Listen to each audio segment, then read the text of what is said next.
ହଉଲୋ ମା ତୋ ପାଇଁ ବୁଲେଟ ଗାଡି ରେଡି। ତମ ଝିଅର ଫରମାଇଶ କି ବାପା ସାଙ୍ଗେ ସେ ବୁଲେଟ ଗାଡିରେ ଯିବ ତ ସେଥିପାଇଁ ଆମେ ଏବେ ବାହାରିଲୁ ବୁଲେଟ ରେ ଯାତ୍ରା ଦେଖିବା ପାଇଁ।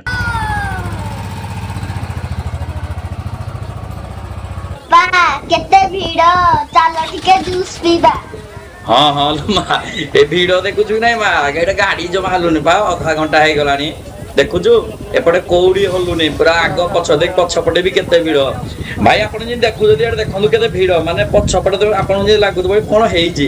ହିଙ୍ଗୁଳା ଯାତ୍ରାକୁ ଏଇ ଟାଇପ ର ଭିଡ ମାନେ ଏଇଟା ସବୁଥର ପ୍ରଥମ ଦିନ ଆସିବେ ମାନେ ଆଗ ପଛ ପୁରା ଗାଡି ଜାମ୍ ଘଣ୍ଟା ଘଣ୍ଟା ଲାଗିଯିବ ଏଠି ଏତେ ଭିଡ। ଫାଇନାଲି ଆମେ ହିଙ୍ଗୁଳା ମନ୍ଦିରରେ ପହଞ୍ଚିଗଲୁ, ଚାଲ କିଛି ଦେଖିବା। ଏଇ ଯୋଉ ଗେଟ୍ ଟା ଆପଣ ଦେଖୁଛନ୍ତି ଏଇ ଯୋଉ ଗେଟ୍ ଟା ଏଇଠି ପୁରା ଏଣ୍ଟ୍ରାନ୍ସ ଟା ଆପଣ ପ୍ରଥମେ ଦେଖନ୍ତୁ କ୍ୟାମେରା ଜୁମ କରୁଛି କୋଉ ଭଳି ଗହଳି। ଏଇ ଯୋଉ ଗହଳି ଦେଖୁଛନ୍ତି ପୁରା ମା ଯୋଉଠି ଉଭା ହେଇଛନ୍ତି ସେଇ ଜାଗେ ମାନେ ଆପଣଙ୍କୁ ଏଇ ଗହଳି ଟା ଦେଖିକି କଣ ମନରେ ଫିଲ୍ ହଉଥିବ ଆପଣ ଭାବନ୍ତୁ ଯେମିତି ପୁରୀ ବଡଦାଣ୍ଡରେ ରଥଯାତ୍ରା ସମୟରେ ପୁରା ବଡଦାଣ୍ଡ ପୁରା ଭରିଯାଏ ପୁରା ଚାରି ପାର୍ଶ୍ୱ ଗହଳି ଆପଣଙ୍କୁ ଏଇଭଳି ଏଇଠି ଲାଗୁଛି ନା। ମୁଁ ପ୍ରତିବର୍ଷ ପ୍ରଥମ ଥର ଯାଏ ମତେ ଏଇ ଗହଳିରେ ଭଲ ଲାଗେ ଗହଳିରେ ପ୍ରକୃତର କଥା ଜାଣିଛନ୍ତି ଗହଳିରେ ଆପଣ ମାଙ୍କ ଦର୍ଶନ ହଉ କିମ୍ବା କୌଣସି ଠାକୁରଙ୍କ ଦର୍ଶନ କରନ୍ତୁ ସେଇଠି ଯୋଉ ମଜା ଆଉ ମଜା କୋଉଠି ନାହିଁ। କେବେ ଫାଙ୍କା ସମୟରେ ଯାଇକି ଦର୍ଶନ କରିବେ ଆଉ କେବେ ଗହଳିରେ ଏ ଗହଳିରେ ଦେଖନ୍ତୁ କେତେ ଜାଗାରୁ କେତେ ଲୋକ ଆସିଛନ୍ତି କେବଳ ମାଙ୍କ ଦର୍ଶନ କରିବା ପାଇଁ ଭାଇ ମାଙ୍କ ଦର୍ଶନ ଆପଣ ଯେବେ ବି ଭୋଗ କିଣିବେ ମାନେ ଭୋଗ 30 ଟଙ୍କା 40 ଟଙ୍କା ଟୋଟାଲ ଖର୍ଚ୍ଚ ହଉଛି ଏମାନେ 100 ଟଙ୍କା 80 ଟଙ୍କା 90 ଟଙ୍କା ପୁରା ଏଇଭଳି ରେଟ୍ ଲଗାଉଛନ୍ତି କିନ୍ତୁ ହଁ ଦେଖିବାକୁ ଗଲେ ଗୋଟେ ଦିନ ଏମାନଙ୍କର ବେପାର ସେଥିପାଇଁ ଏଇଟାକୁ ମାନେ ଆମେ ଭାବୁନି କି ଆଉ ଚଳିବ 80 ଟଙ୍କା ନେଇଗଲେ କି 90 ଟଙ୍କା ନେଇଗଲେ ତାଙ୍କର ଗୋଟେ ଦିନ ତାଙ୍କର ବି ଖୁସି ଆପଣ ଯୋଉଠୁ ପାରିବେ ଭୋଗ ନେଇପାରିବେ ତ ଚାଲନ୍ତୁ ଯିବା ମା ଯୋଉଠି ଉଭା ହେଇଛନ୍ତି। ଆପଣ ଗୋଟେ ଜିନିଷ ଏଇଠି ମାର୍କ କରିବେ ଆପଣ ଯିବେ ମାନେ ଏଇ ଏରିଆରେ ସବୁବେଳେ ଆପଣଙ୍କୁ ଯେମିତି ଭଜନ ସଂକୀର୍ତ୍ତନ ଚାରିପଟେ ସବୁପଟେ ଚାଲିଥିବ ଏଇଠି ଦେଖନ୍ତୁ ଏଇଠି ଭାଇ ଭଉଣୀ ମାନେ ବସିକି ଭଲ ଭଜନ ସଂକୀର୍ତ୍ତନ କରୁଛନ୍ତି କେତେ ସୁନ୍ଦର ବି ଲାଗୁଛି ଏଇ ଜାଗାଟା। ତାପରେ ଏଇଠି ଦେଖନ୍ତୁ ଶାନ୍ତି ମେଣ୍ଟେନ କରିବା ପାଇଁ ମାନେ ପୁରୁଷଙ୍କ ପାଇଁ ଗୋଟେ ଲାଇନ ହେଇଛି ଆଉ ଲେଡିଜଙ୍କ ପାଇଁ ଏପଟେ ଦେଖନ୍ତୁ ଗୋଟେ ଲାଇନ ହେଇଛି ମାଡ କେହି ହେବେନି ଶାନ୍ତିରେ ସମସ୍ତେ ଯେମିତି ଯାଇପାରିବେ ଯାଇକି କେମିତି ମା ଯୋଉ ଉଭା ହେଇଛନ୍ତି ସେଇଠି ଦର୍ଶନ କରିପାରିବେ। ପୋଲିସ ଭାଇ ମାନେ ବି ଦେଖନ୍ତୁ ପୁରା ଲାଇନ ରେ ବାଉଁଶ ଲଗେଇକି ପୁରା ବାରିକେଡ କରିଦେଇଛନ୍ତି କେହି ଯେମିତି ଏପଟକୁ ସେପଟକୁ ଡେଇଁ ପାରିବେନି ମଝିରେ ମଝିରେ ସେମାନେ ବି ଦେଖନ୍ତୁ କେତେ ସେଫଟି ପାଇଁ ସେମାନେ ବି ସବୁ ଜଗିଛନ୍ତି। ଏତେ ଭିଡରେ କଣ ମାଙ୍କ ଉପାସ ପାଖରେ ଆମେ ପହଞ୍ଚି ପାରିବା ଆଉ ମାଙ୍କୁ ଦର୍ଶନ କରିପାରିବା? ପହଞ୍ଚିବା ମାନେ 100% ଆମେ ପହଞ୍ଚିବା ଏତେ ବାଟରୁ ଆଇଛେ ଡୁଡୁକୁ ଧରି ମୋ ଝିଅ ଗାଡି ଆଗରେ ଏତେ ସମୟ ବସିଲା ଗାଡି ମଝିରେ ବସିଲା କଣ କରୁଛି କିରେ ଟାଉଟର ତ ଚାଲ ଦେଖନ୍ତୁ ଏଇଠି ଆମେ ପହଞ୍ଚି ଗଲୁଣି ଏଇ ଜାଗାକୁ ଚାଲୁ ପାଖକୁ ଯିବା ଦେଖିବା। ତ ଆପଣ ଯୋଉ ଏବେ ଦେଖୁଛନ୍ତି ଏଇଠି ମା ଉଭା ହେଇଛନ୍ତି ମା ହିଙ୍ଗୁଳା ଏଇ ଜାଗାରେ ଉଭା ହେଇଛନ୍ତି ଏଇଠି ଦେଖନ୍ତୁ ଆପଣ ପୁରା ଜାଗା ଆପଣ ଭାବୁଥିବେ ଏତେ ଯୋଉ ଲୋକ ଆସିଛନ୍ତି ଏଇ ଲୋକ ସବୁ ଏତେ କଣ ପାଇଁ ଆସିଛନ୍ତି ଭାଇ ସମସ୍ତଙ୍କ ମନରେ କେତେ ଆଶା ଅଭିଳାଷା ଅଛି ଆମେ ଯାଇକି ମାଙ୍କୁ ମାନେ ବହୁତ ସୁନ୍ଦର ଭାବେ ଦର୍ଶନ କରିପାରିବୁ। ବହୁତ ଲୋକଙ୍କ ମନରେ କିଛି ଅଭିଳାଷା ଥାଏ କି କିଛି ମାନସିକ ଥାଏ ମା ମୋର ଏଇଟା ପୁରା କରିଦିଅ ଏମିତି ତ ଦେଖନ୍ତୁ ମାନେ ଭିଡ ଆପଣ ଦେଖନ୍ତୁ ସେଇ ଭିଡରେ ବି ଟିକେ ଠେଲା ପେଲା ତ ରହିବ ଆପଣ ଯେମିତି ଜାଣନ୍ତି ତ ସେଇ ଭିଡରେ ବି ଛୋଟ ଛୋଟ କୁନି ପିଲାଠୁ ଆରମ୍ଭ କରି ବଡ ବଡ ଲୋକ ପର୍ଯ୍ୟନ୍ତ ମାନେ ମାଙ୍କ ଦର୍ଶନ କରିକି ଆସୁଛନ୍ତି। ପ୍ରଥମ ଦିନ ଦର୍ଶନ ଯୋଉ ମଜା ସେଇଟା ଭାଇ ମାନେ କହିଲେ ସରିବନି। ମାଙ୍କ ଦର୍ଶନ ଯେବେ କଲେ ବି ଚଳିବ ମା ତ ସବୁବେଳେ ମା ହିଁ ମା କିନ୍ତୁ ପ୍ରଥମ ଦିନ କଣ ପାଇଁ ଏତେ ଖୁସି ଲାଗେ ଗହଳି ପ୍ରବଳ ଆପଣ ସେଇଠିକି ଯିବେ ମାନେ ଆପଣଙ୍କୁ ପ୍ରତି ମୁହୂର୍ତ୍ତରେ ଜାଗା ଜାଗାରେ ମାନେ ଲୋକ ଭିଡ ଦୋକାନ ବଜାର ଦୁନିଆ ସେଇଠି ମାନେ ଖୁସିଟା ପ୍ରଥମ ଦିନରେ ଯେମିତି ଅନ୍ୟ ଦିନ ମତେ ସେତେ ଲାଗେନି ଫାଷ୍ଟ ଦିନ ଖୁସି ମାନେ କହିଲେ ସରିବନି। ତାପରେ ଦେଖିବେ ଏଇ ଯୋଉ ଖାଦ୍ୟ ଆଉ ପାଣି ମାନେ ଆପଣ ଯାହା ଖାଇବେ ଯାହା ପିଇବେ ସେଦିନ ମାନେ ଏଇଠି କହିବାକୁ ଗଲେ ଫ୍ରି ଅନଲିମିଟେଡ ମାନେ ପ୍ରତି ଜାଗା ଜାଗାରେ ମାନେ ଯୋଉ ଭଜନ ମାଙ୍କ ପ୍ରସାଦ ତାପରେ ତରଭୁଜ ହେଇଗଲା ଆଇସ୍କ୍ରିମ ସବୁ ଇତ୍ୟାଦି ଜିନିଷ ମିଳିବ ଯେମିତି ଏବେ ଦେଖନ୍ତୁ ଏଇଠି ଡାଲମା ତରକାରୀ ବରା ସିଙ୍ଗିଡା ଆଳୁଚପ ମାନେ ସବୁ ଭେରାଇଟିର ଦଉଛନ୍ତି। କିରେ ପୁଅ ଭୋଗରେ ତ ଆଜି ଇଟିଲି କି ଗୁଲଗୁଲା ଦଉଛନ୍ତି ଚାଲ ଖାଇବା ମାଡିକି ଚାଲ। ମୋ ବୋଉ କହୁଛି ଇଟିଲି ଗୁଲଗୁଲା ଖାଇବ ହଉ ଚାଲ ତାକୁ ଇଟିଲି ଗୁଲା ତା ହସ ମାନେ ଖୁସି ସରୁନି ଇଟିଲି ଗୁଲଗୁଲା ଖାଇକି କେମିତି ହସୁଛି ହଉ ଚାଲ ସିଏ ଖୁସି ହେଇଗଲା ଆମ ବୋଉ ଆଉ।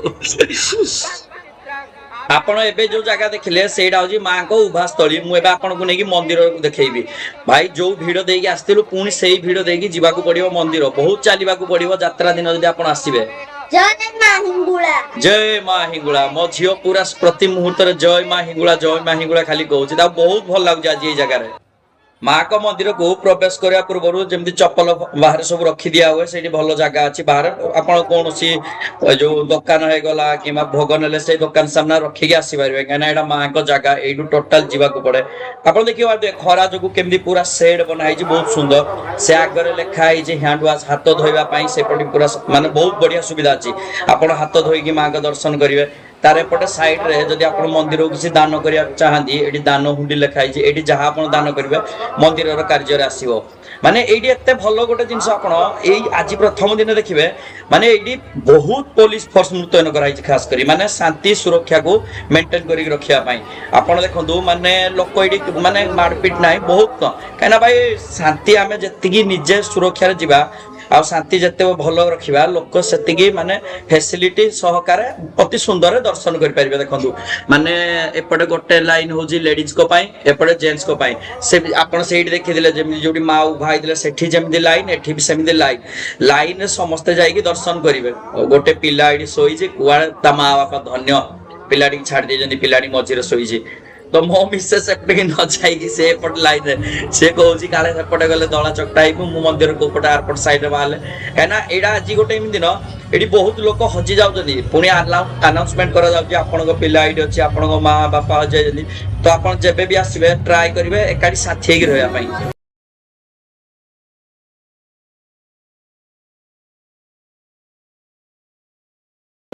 ମାଙ୍କ ଦର୍ଶନ ହେଇଗଲା, ଏବେ ଆମେ ବାହାରିଲୁ କୁଆଡେ କିଛି ମାର୍କେଟିଂ କରିବା ପାଇଁ, କିଛି ଜିନିଷ କିଣିବା। କଣ କଣ ବିକ୍ରି ହଉଛି ଚାଲ ଦେଖିବା, ଭଲ ସୁନ୍ଦର ଜିନିଷ କଣ କଣ ବିକ୍ରି ହଉଛି। ଆପଣ ଏଇଠି ଦେଖନ୍ତୁ, ଏଇ ରୁଦ୍ରାକ୍ଷ ବିକ୍ରି ହଉଛି। ଏଗୁଡା ଭାଇ ଦେଖିବାକୁ ଗଲେ ଡୁପ୍ଲିକେଟ, ସବୁ ପ୍ଲାଷ୍ଟିକ ଅଠା ଦେଇକି ସେମାନେ ଚିପକେଇକି ରଖୁଛନ୍ତି। ସାବଧାନ ହେଇକି ରହିବେ, ଏଗୁଡା ମାନେ ଅରିଜିନାଲ ରୁଦ୍ରାକ୍ଷ ନୁହେଁ। ଏମାନେ ଗୋଟେ ବିଜନେସ ଏଇଠି ତାଙ୍କର ଲଗେଇଛନ୍ତି, ଅରିଜିନାଲ ନୁହେଁ। ଏଇଠି ଭଲ ମାନେ ଖାଇବା ଜିନିଷ ଅଛି, ମଟର ହରିକା ବହୁତ ଜିନିଷ ଅଛି, ଆପଣଙ୍କୁ ଯାହା ପସନ୍ଦ। ଭଲ ଦେଖନ୍ତୁ ମୟୂର ଚୂଳରେ କେମିତି ମାନେ ଏଇଗୁଡା ଏପଟେ ବନେଇକି ବିକୁଛନ୍ତି। ବହୁତ ଲୋକ ବାହାରୁ ଆସିଛନ୍ତି କିଛି ବ୍ୟବସାୟ କରିବା ପାଇଁ ଏଠି। ଆପଣ ପୁରା ଦେଖିବେ ଓଡିଶା ବାହାରୁ ସବୁଆଡୁ ଆପଣ ଚନ୍ଦନ ପିଢା, ବେଲଣା ପିଠା, ଏଇ ଯୋଉ ବେଲଣା କାଠି, କେତେ ସୁନ୍ଦର ସୁନ୍ଦର କଣ୍ଢେଇ ଦେଖନ୍ତୁ, କେତେ ସୁନ୍ଦର ଦିଶୁଛନ୍ତି କଣ୍ଢେଇ। ନାଇଁଲେ ମା ସୁନ୍ଦର ଦିଶୁନି କଣ୍ଢେଇ? ତ ଏଇଗୁଡା ଦେଖନ୍ତୁ ଭେରାଇଟି ଭେରାଇଟି ଛୋଟ ଛୋଟ ଡଲ୍ ବି ଏଇଠି ଅଛି। ଏଇଗୁଡା କଣ ପପି ଫପି ଗୁଡା ଡଲ୍। ଏଇଠି ଦେଖନ୍ତୁ କିଛି ଦାନ, ଏଇ ଯୋଉ ଆମର ଏଇଠି ଚାଲିଛି ପିଲାଙ୍କୁ ଏତିକି ଶିଖେଇବେ ସେ ହଉ, ଆପଣଙ୍କ ପାଖରେ ଯାହା ଅଳ୍ପ ପଇସା ଅଛି ଦାନ କରିବ। ଏଇଟା ମାନେ ବହୁତ ସୁନ୍ଦର ଗୁଣ ଗୋଟେ ପିଲା ଦିହରେ ରହିବା ଦରକାର, ତାକୁ ଏତିକି ଶିଖେଇବା କଥା। କିନ୍ତୁ ମୋ ଝିଅ ତା ମନରୁ ହିଁ କହିଲା। ଏମିତି ସମୟ ବି ବିତିଗଲା, ରାତି ବି ହେଇଗଲା, ମାନେ ସକାଳୁ ଆସିଛୁ ରାତି ବି ହେଇଗଲାଣି। ଦେଖନ୍ତୁ ମାନେ ଏଇଠି ଜଣା ପଡୁନି କେତେ ଜଲ୍ଦି ଏଇଠି ଆମର ରାତି ବି ହେଇଗଲା। ରାତିରେ କେମିତି ମନ୍ଦିର କେତେ ସୁନ୍ଦର ଦିଶୁଛି ଲାଇଟ୍। ସେଇ ସେମ ଭିଡ ଦେଖନ୍ତୁ, ରାତି ବି ପୁରା ମାନେ ଭିଡ, ଏମିତି ବହୁତ ଭିଡ। ଏବେ ଯିବା କିଛି ଖାଇବା ପାଇଁ, କଣ ଦେଖିବା ଖାଇବା, ସେଠି ଚାଲୁ ଖାଇବା ଷ୍ଟଲ ଯୋଉଠି ଲାଗିଛି। अरे भाई ये पूरी की एमती बुलाउछन्ति पूरी मने मने कहतुबे भाई तू आउ पूरी की बुलानी ए कष्ट मो द्वारा सह्य होउनी। एडी ठुंका पूरी बिक्री होची ए ठुंका पूरी भाई तेल को तो देखिले लागुची जिन पुडा मोबिली खाइले निहाती पूरा 100% देह खराब आमे खाइबानी भाई आमे आउ किछ खाइबा जे खाइबा कथा खाओ कळा कळा पूरा तेल दिसची इमती पुडा मोबिल रे पूरी छणा होची। आ एटा भी गोटे सत कथा आपण यात्रा पर्व पर्वाणी रे जिबे कोडी एमती होदबो पूरा तेल आपन को एमती मिलिबा ही मिलिबो। आमे सिना कहि दो जे गोटे मजारे अधिकांश जगह ये आपको कला तेल ही मिल यात्रा पर्व पर्वाणी खास करी। तो आउ कड़े जा चलन देखा ये देखो सब दूली हरका लगी माने बहुत गेम अच्छी मथुरा केक स्टॉल वगैरह बहुत किसी लगी। मो झील कौच कौन गेम खेल जंपिंग जंपिंग खोजा कौटी जंपिंग जंपिंग अच्छी देखा देखी फाइनाली ये जंपिंग जंपिंग मिलगला। एटा सरले घर को जा बहुत राति भी अधिक हो गलानी माँ का आशीर्वाद थिले पुणी आर वर्ष एई समय पुणी यात्रा देखिया पय आसीबा सेही समय मु ट्राई करबी पूरा बहुत किछि शूट करके आपण मानको देखेया पय। आज तो बहुत अल्प शूट कली काहे कि ना आज समय ही हेलानी। जय श्री जगन्नाथ पुणी देखाबा।